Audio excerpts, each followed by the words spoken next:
अस्सलाम वालेकुम जी। आज एक नवी वीडियो लैके तुहाडे वास्ते आया।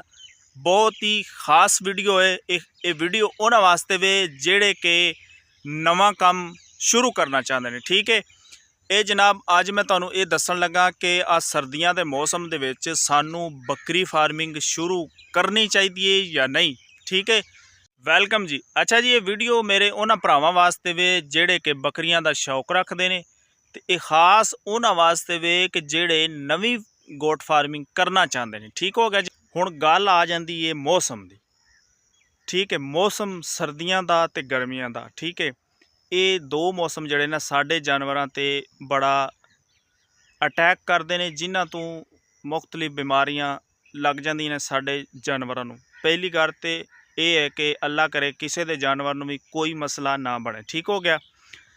बिल फर्ज असी सर्दी दे विच बकरियां खरीद लैने आ, क्योंकि नवे बंदियां दी मैं गल करदा पिया जिन्हां ने नवां काम शुरू करना है। सर्दी च असी बकरियां खरीद लैने आ।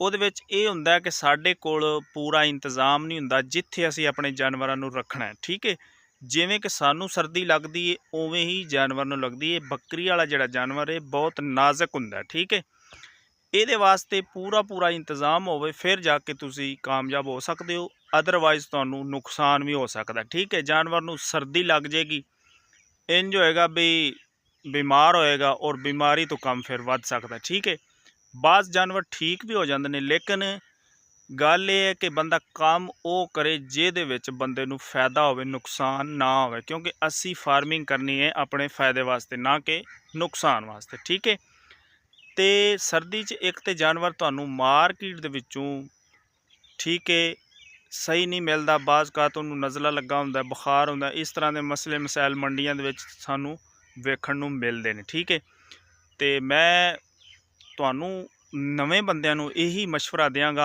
ਆਖਰਕਾਰ ਐਂਡ ਤੇ ਕਿ ਆ ਜਿਹੜੇ ਦਸੰਬਰ ਤੇ ਜਨਵਰੀ ਨੇ ਇਹ 2 ਮਹੀਨੇ ਤੁਸੀਂ ਰੁਕ ਜਾਓ।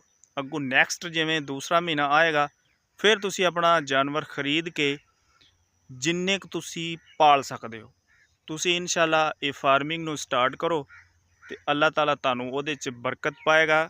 ਔਰ ਇਹ ਐਡਾ ਵੱਡਾ ਕਾਰੋਬਾਰ ਹੈ ਕਿ ਤੁਸੀਂ ਇਹਨੂੰ ਕਮਰਸ਼ੀਅਲ ਲੈਵਲ ਤੱਕ ਵੀ ਲਿਜਾ ਸਕਦੇ ਹੋ ਇੱਕ ਛੋਟੇ ਜਿਹੇ ਕੰਮ ਨੂੰ। ਠੀਕ ਹੈ, ਇਨਸ਼ਾਅੱਲਾ ਬੜਾ ਫਾਇਦਾ ਆਏਗਾ, ਬੜਾ ਮੁਨਾਫਾ ਹੋਏਗਾ ਤੇ ਔਰ ਇਹ ਇੱਕ ਮਿਹਨਤ ਵਾਲਾ ਤੇ ਹਲਾਲ ਕਾਰੋਬਾਰ ਹੈ। ਠੀਕ ਹੋ ਗਿਆ ਜਨਾਬ, ਇਹ ਸੀ ਮੇਰੀ ਅੱਜ ਦੀ ਵੀਡੀਓ। ਇਨਸ਼ਾਅੱਲਾ ਨੈਕਸਟ ਟਾਈਮ ਫਿਰ ਇੱਕ ਅੱਛੀ ਵੀਡੀਓ ਨਾਲ ਤੁਹਾਡੀ ਖਿਦਮਤ 'ਚ ਹਾਜ਼ਰ ਹੋਣਾ ਜੀ। ਅੱਲਾ ਹਾਫਿਜ਼।